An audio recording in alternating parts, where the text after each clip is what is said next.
All right. Please swear the witness. His Excellency, the former President of the Republic of Ghana, Flight Lieutenant Jerry John Rawlings. You have come to testify before this commission, but before you do so, customarily, you have to swear by one of these holy objects. You have the Bible, the cross, the Quran.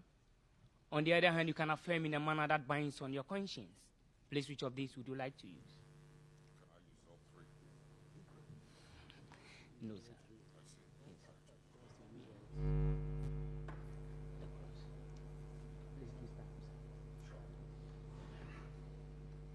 Please say after me. I.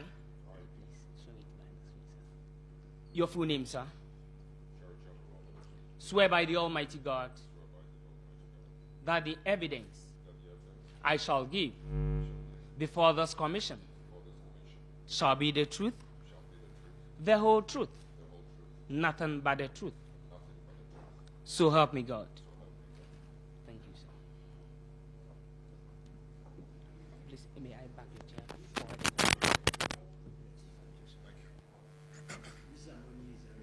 Witness in his evidence.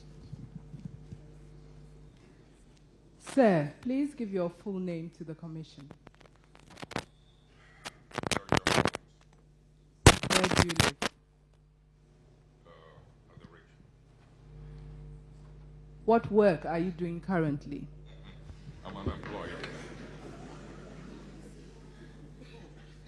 You are a former president of the Republic of Ghana, but as far as your military career is concerned, can you tell the commission when you were enlisted into the Ghana Armed Forces?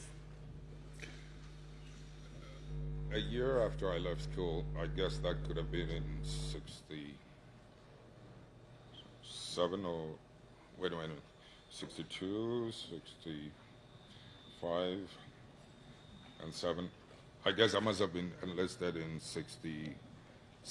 1967. But the records should confirm Okay, whatever it is. Yes. do you recall your officer's number? 1158. Sir, as you are aware, you have been subpoenaed to produce certain articles to the commission. Yes. The commission has received evidence from Mr. Riyad Huzaifa that he filmed interrogations and executions of certain persons. The commission now requests that you produce to it these film recordings made by Mr. Riyad Huzaifa at the interrogation and the killing of Corporal Halidu Giwa, Lance Corporal Andrews Bamfu Sarkodie, Addo, and others at the Air Force Base, Accra, on or about March 1984.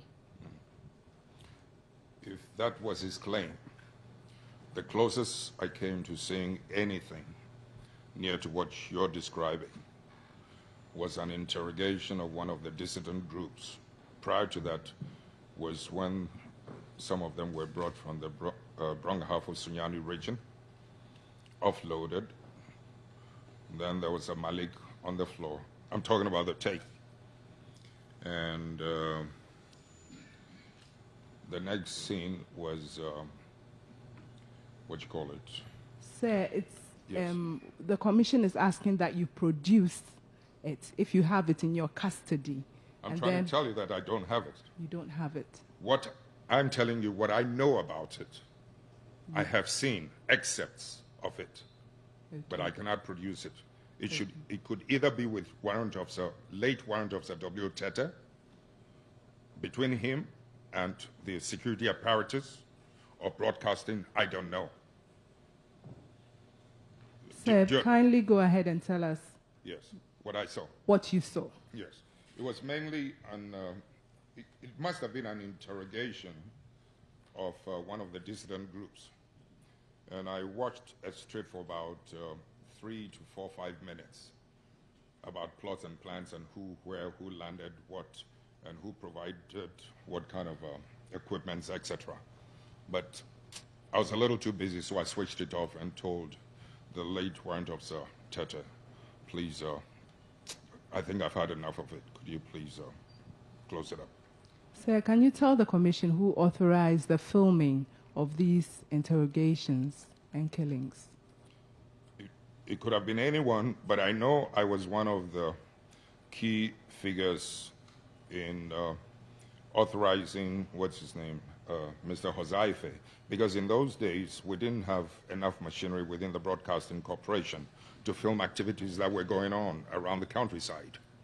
And he was the only one who had video equipment, in those days. So he proved to be a very useful person in those days. So it wasn't just a question of filming things, activities that were engaged in within the units around the countryside, but most important of all, I would say some of these issues related to intelligence matters, like what you're just talking about. Yes. And where was he required to keep the tapes? In whose custody were the tapes to be kept?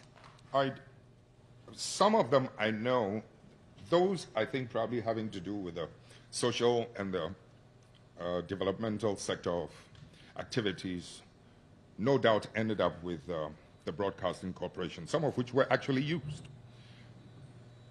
But I'm sure those that had to do with intelligence must have been done at the BNI outfit. Whether he did them or he taught somebody else to do them, that's another matter. And there was one very personal thing that I showed personal interest in and wanted to see for myself. That was when one of our fighter aircrafts landed, well, it dropped a bomb somewhere, landed on the runway, and the aircraft couldn't stop, as a result of which the pilot ejected. And that's when I invited him to please be kind enough to go and film as thoroughly as possible, everything to do with that scenario. And that could still be with me. It may be amongst my collection of tapes, but a lot of those tapes really to do with social economic activities, I think must be with either the broadcasting, and in this respect, I'll say that it was most unfortunate that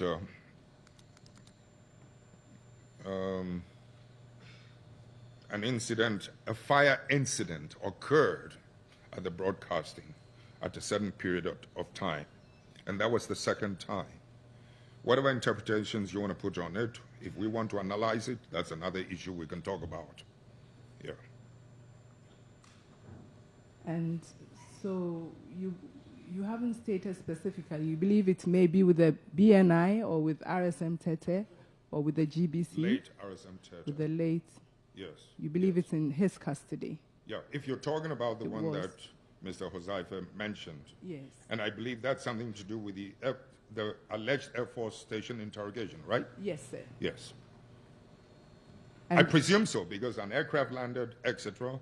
There was somebody else lying on the floor who was picked up by the beach during that dissident activity, and then the interrogation of this gentleman for about 3-5 minutes, talking about all these things, but I had a lot of things to do. So if that's what you're talking about, I think, I remember I did tell W. Tete, I think that's enough. Please send it back to wherever. And do you recall those who you saw in the video clip at the time? When the aircraft arrived, there were a number of personnel, soldiers on board, and I remember, what's his name? Jack Bebley was the one who was carrying, what's his name? Halidu, no, Giwa, who was carrying Giwa, off the aircraft. And as he got down the aircraft, there was another one who had been captured, I believe, around the Bong, area. I think if you look into the records, you'll get the accurate information. But you don't recall the name of the second person? Yesterday I was asking, and Malik, he was called. Right. Yes. He was lying, on a stretcher, indulging in a lot of coarse invectives. And do you know why he was on the stretcher? Did the video I don't know. He could have been wounded. Okay. Yes. Because it was an encounter. Yes. Please go on, sir. And the next scene, like I said, was this gentleman. Actually, because what I did ask W.O. Tete, I'm more interested in what the dissidents had to say, because I was more interested in the manipulators, the plots and plans, who are the hidden, people with, hidden motives behind them. Who are the ones who are, using soldiers as pawns, etc. So in the process of the interrogation, as they're talking, we might be able to discern something out of it. But some were 3 minutes, 4 minutes, telephone calls, all kinds of things. So I just went off it and told Tete.